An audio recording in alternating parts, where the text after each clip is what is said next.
दोस्तों, क्या आपने कभी इस चीज़ की तारीफ़ की है कि आपके पास क्या है? क्या आपने कभी इस चीज़ पे गौर किया है कि आपके पास वो कौन-सी चीज़ें हैं जिसके लिए आप आभारी हो सकते हैं, जिसके लिए आप धन्यवाद कर सकते हैं? अब धन्यवाद किसका करना है, कैसे करना है और इसका क्या बेनिफिट है? इस विषय पे आज हम चर्चा करेंगे।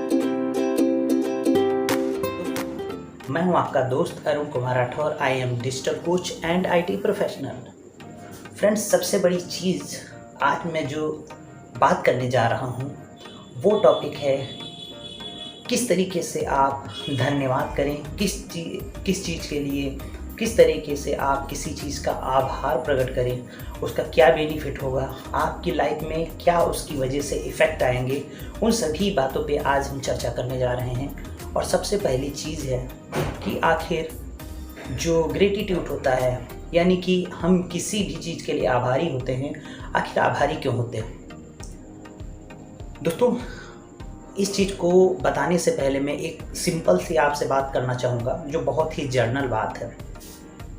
फॉर एग्जाम्पल,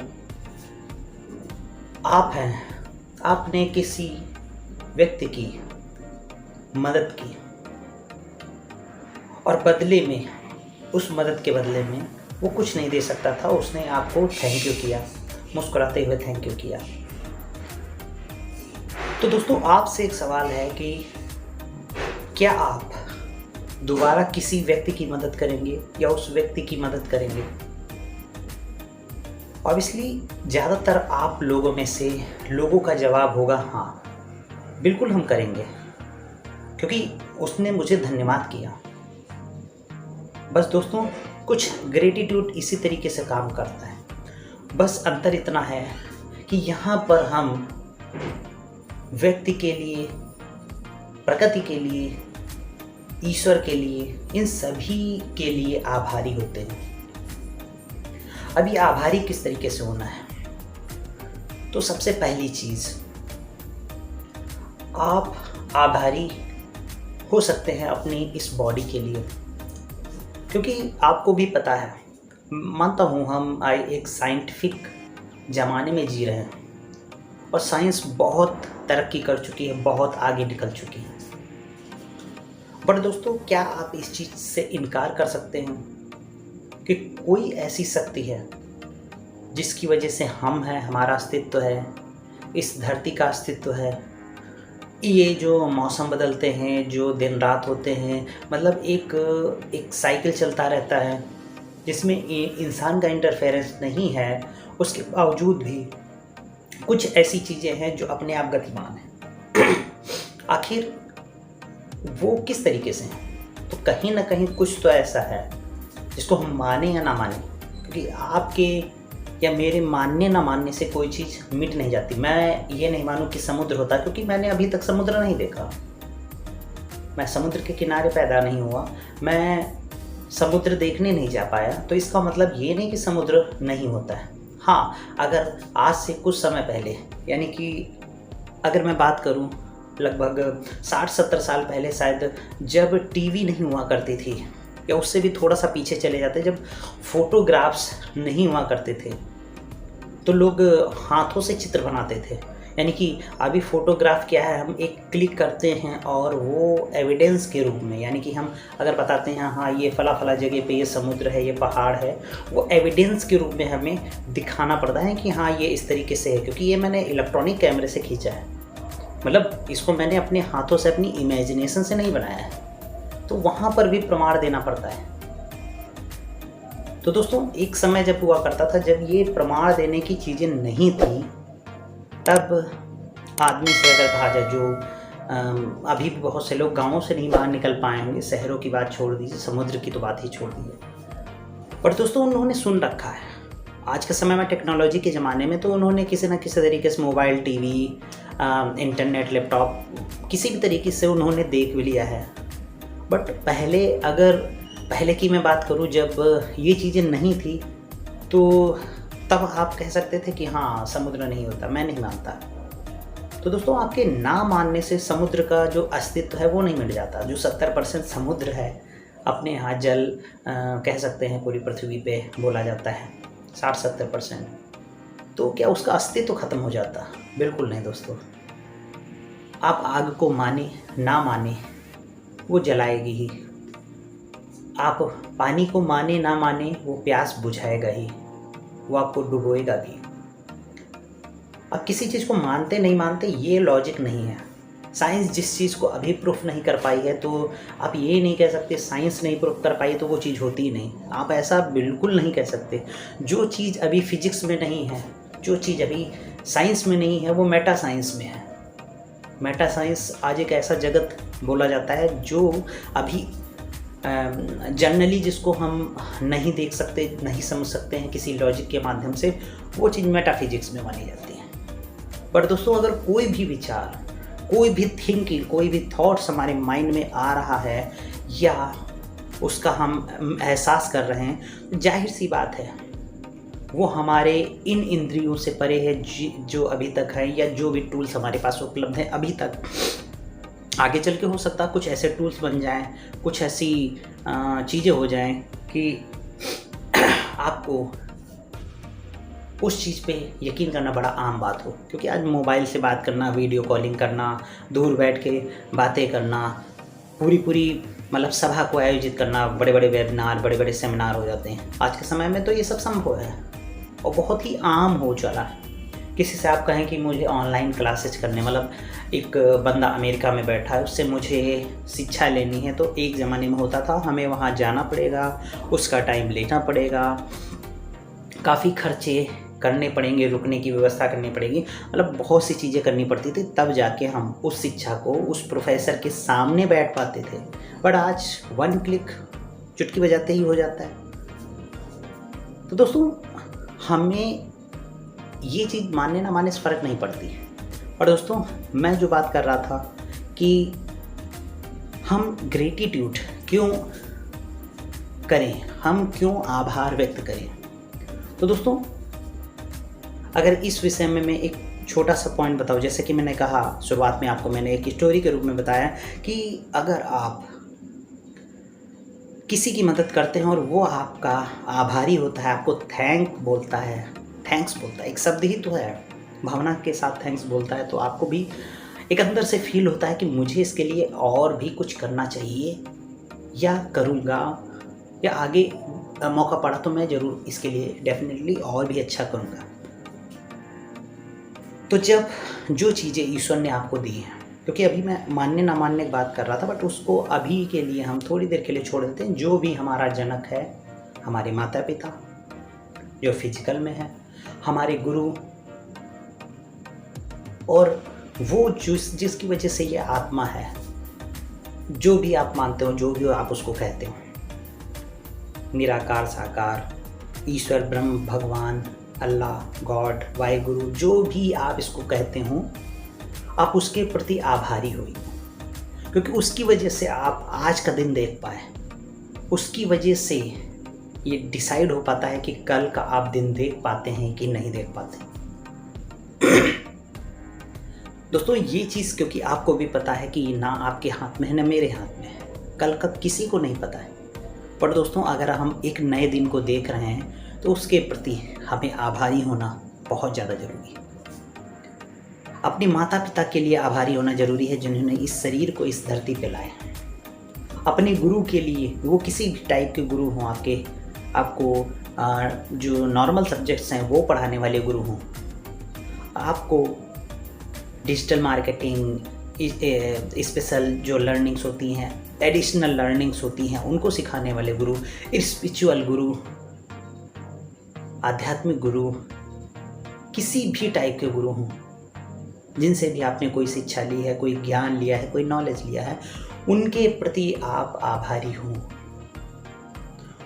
सामने से आभारी हो सकते हैं, उनका सामने से धन्यवाद कर सकते हैं, और चाहें तो आप सुबह या शाम में एक बार आभार प्रकट कर सकते हैं इस नेचर के द्वारा। कहते हैं वो, आप जब नेचर में उस चीज़ को, उस भावना को छोड़ते हैं, वो उन तक पहुंच जाती है। क्योंकि एक ईथर बोला जाता है, जो जहाँ पर कुछ भी नहीं वहाँ पे ईथर है, तो वो उसके माध्यम से लोगों तक पहुँच जाता है अपने आप। निगेटिविटी पहुँच सकती है तो पॉजिटिविटी भी पहुँच सकती है।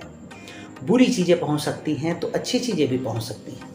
तो आप जो ग्रेटफुल होंगे, आप जो थैंकफुल होंगे उन लोगों के प्रति, वो भी उन तक ज़रूर पहुंचेगा, 100% पहुंचेगा। और सबसे बड़ी चीज़ है कि आपको यूनिवर्स से रिटर्न गिफ्ट मिलना शुरू हो जाएंगे। आपको यूनिवर्स से, इस ब्रह्मांड से वो सारी चीज़ें मिलना शुरू हो जाएंगी जिसको आप डिज़र्व करते हैं, जो आपके लिए है, या शायद उससे कहीं ज़्यादा। क्योंकि वही चीज़ होती है कि आप जब उसके लिए थैंकफुल होते हैं। आपके पिता ने, आप गए मेले में, आपके पिता ने, आप बच्चे थे जब आप गए एक मेले में, आपने कहा मुझे ये खिलौना चाहिए, आपको वो खिलौना ले दिया आपके पिताजी ने। आप गए, आपने कहा मुझे झूला झूलना है, झूला दिया उन्होंने। आप गए, आपने कहा मुझे पकौड़े खाने हैं, चलो तब तक ठीक था, उन्होंने खिला दी। बट अब आप, मौसम थोड़ा सा ठंडा है और आप अब जिद कर रहे हैं कि मुझे अब आइसक्रीम खानी है। उस पिता को पता है कि अगर अब इसने कुछ भी खाया तो इसके लिए वो बहुत ज़्यादा घातक है, बहुत ज़्यादा नुकसानदेह है। इसको सर्दी लग सकती है, ये परेशान हो सकता है, कुछ भी होगा, तो वो उसको नहीं लेके देता है। अब दोस्तों, वो बच्चा उस पिता से नाराज़ हो जाता है और घर आके कहता है कि आप तो बहुत बुरे हैं, आप तो मुझे कुछ मन का लेने ही नहीं देते, मुझे कुछ मन का खाने ही नहीं देते हैं। तो ये सारी चीज़ें जब वो सुनता है तो वो भी सोचता है, यार मैंने इसको खिलौने लेके दिए, मैंने इसको झूला झुलाया, मैंने इसको पकौड़े खिलाए, ये उसका तो कोई धन्यवाद कर ही नहीं रहा, उसके लिए कोई थैंकफुल तो ही नहीं रहा। उल्टा जो मैंने इसके भले के लिए इसको रोका, क्योंकि मुझे पता था, मैं उसको एक्सप्लेन नहीं कर सकता था क्योंकि वो अभी बच्चा है, वो नहीं जानता है। बट मैंने उसको जब उस चीज़ के लिए रोका तो उल्टा धन्यवाद करने की बजाय मुझे ही उल्टा गालियाँ निकाल रहा है, मुझे ही बुरा भला कह रहा है। अब मुझे आगे से इसको कहीं नहीं ले जाना, कहीं मेले में नहीं ले जाना, कभी खिलौने नहीं दिलवाने, कभी इसको जो है इसके मन का कुछ नहीं खिलाना है। दोस्तों, ऐसा कहीं आप तो नहीं कर रहे। वो जो पिता है, वो शक्ति है, वो गॉड है, वो ईश्वर है, जो आपको अच्छे अच्छे दोस्त देता है, अच्छे अच्छे रिलेशनशिप देता है, अच्छे माँ बाप देता है, अच्छे परिवार में पैदा करता, अच्छे भाई बहन देता, अच्छे माहौल को देता है। वो आपको खाने के लिए अच्छे अच्छे व्यंजन देता है, आपकी मन की मानी चीज़ें देता है, स्वस्थ शरीर देता है। बट कभी आपने कुछ ऐसा मांगा जो शायद आपके लिए सही नहीं था, आपको नहीं पता था, बट आपके लिए वो सही नहीं था, इसीलिए उसने आपको नहीं दिया। तब आप कहना शुरू हो जाता है, अरे मेरे साथ ये होता है, मुझे तो कुछ अच्छा नहीं मिलता है, मुझे तो। अरे दोस्त, आपने कब ग्रेटफुल हुए थे, ज़रा याद कीजिए। जो चीज़ आपको मिली, कब ग्रेटफुल हुए थे, कब आपने आभार प्रकट किया था, कब आपने उस शक्ति के प्रति आभार प्रकट किया था, अपने माँ बाप के प्रति आभार प्रकट किया था, अपने उन गुरुओं के प्रति आभार प्रकट किया था जिन्होंने आपको जीना सिखाया, जिन्होंने आपको ये पूरी ज़िंदगी जी दी, जिन्होंने आपको बहुत कुछ दिया है। बट आपने उनको कभी क्या उनके प्रति थैंकफुल हुए, उनको कभी आपने वो फीलिंग के साथ में धन्यवाद दिया? दोस्तों, वो भी उसी पिता की तरह का था कि इसने अभी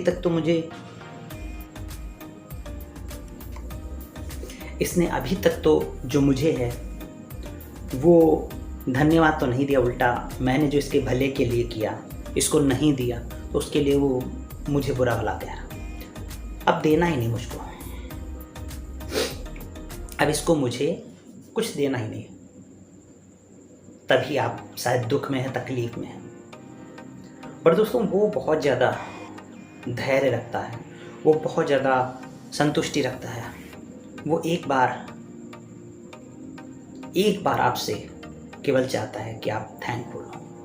वो इसलिए नहीं चाहता कि आप थैंकफुल होंगी,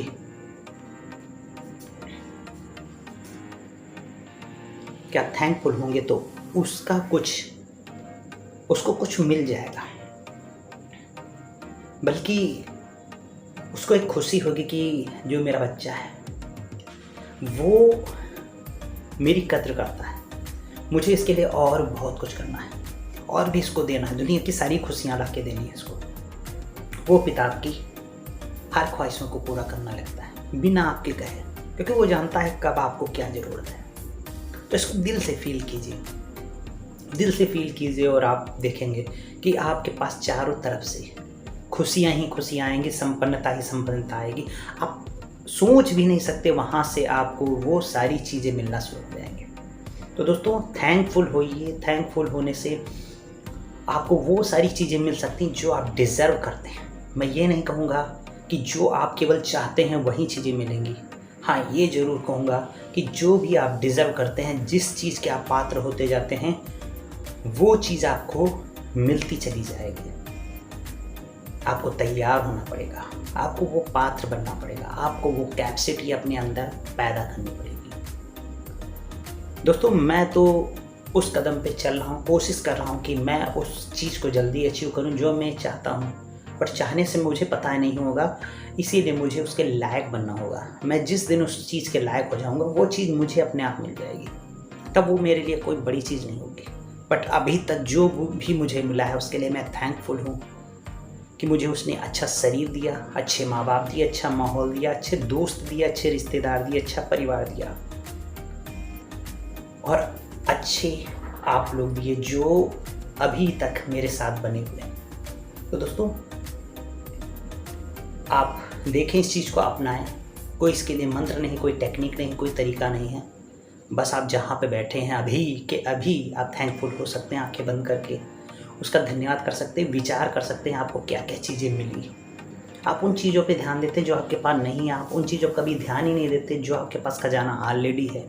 जो चीज़ें आपके पास ऑलरेडी हैं उनके लिए धन्यवाद तो करना शुरू कीजिए, क्योंकि जो आप डिज़र्व करते हैं अभी तक वो आपको मिला है, आगे जो डिज़र्व करेंगे वो आपको मिल जाएगा। तो जितना आपको मिला है वो आप डिज़र्व करते थे, आप धन्यवाद कीजिए, आप अपने आप को पात्र बनाइए और आपको मिलेगा। तो दोस्तों, वीडियो आज थोड़ा लंबा बन गया है, बट जो दिल में बात थी वो आपके सामने मैं रखना चाहता था, जो मुझे फील हुआ वो मैं आपके साथ शेयर करना चाहता था। क्योंकि दोस्तों, मेरा वीडियो बनाने का मेन मकसद जो अभी का है, अभी की मैं बात करूं, वो आज था कि आपको अपने दिल की बात करना जो मेरे दिल के करीब बात है। तो दोस्तों, वीडियो अच्छा लगा हो तो लाइक एंड शेयर कीजिएगा। अपनी राय देने के लिए कमेंट ज़रूर कीजिएगा कि और क्या किन टॉपिक्स पे मैं आपके साथ बातें करूं। और बस इतना ही कि लाइक एंड शेयर कर दीजिएगा। मेरे साथ बने रहने के लिए चैनल सब्सक्राइब कर दीजिएगा। फिर जल्दी मुलाकात आप सभी से मैं करूंगा। तब तक के लिए आप सभी का हृदय से धन्यवाद।